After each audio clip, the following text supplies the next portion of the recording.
Not all battles are fought on a battlefield. Catastrophic illness and injury to any member of a military family affects the entire family.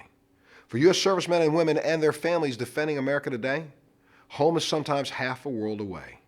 Just when you need it most, facing a medical crisis far from home, the people of Fisher House stand ready with comfort and compassion in a home away from home. I saw this firsthand when I visited Fisher Houses at the National Naval Medical Center, and I knew immediately that this was an organization that I wanted to support. I hope the stories that you're about to hear will touch you as much as they do me.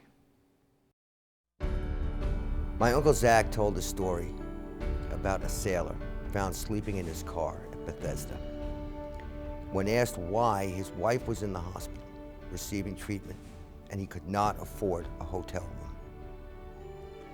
When Zach heard about this, he couldn't believe it. He couldn't understand why somebody who had given so much to this nation was forced to sleep in his car at such a stressful time. And that was the birth of Fisher House.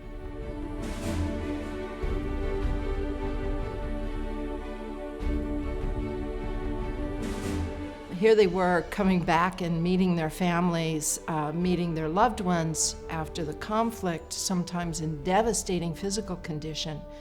And then they had to worry about even where they were going to sleep that night. The financial stress and the emotional toll that illness takes on a family is overwhelming. And to not have to worry about where they're going to sleep and how they're going to pay for it is huge.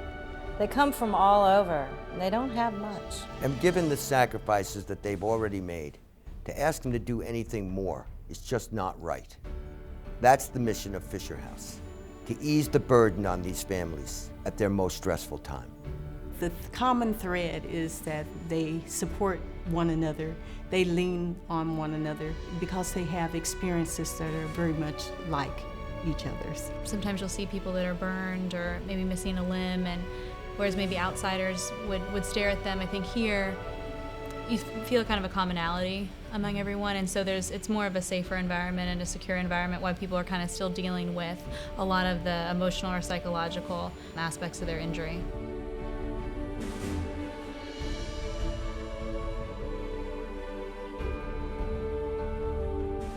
The fact that we treat 90-year-old World War II veterans as well as 19-year-old Iraq and Afghanistan veterans and everything in between. The Fisher House will serve their families throughout those decades and throughout their lives.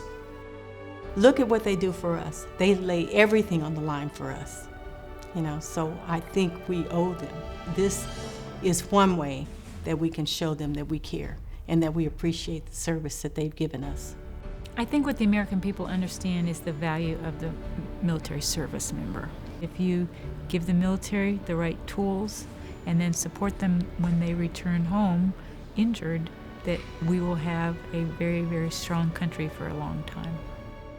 These sacrifices need to be honored, and we will do so as long as we're physically able.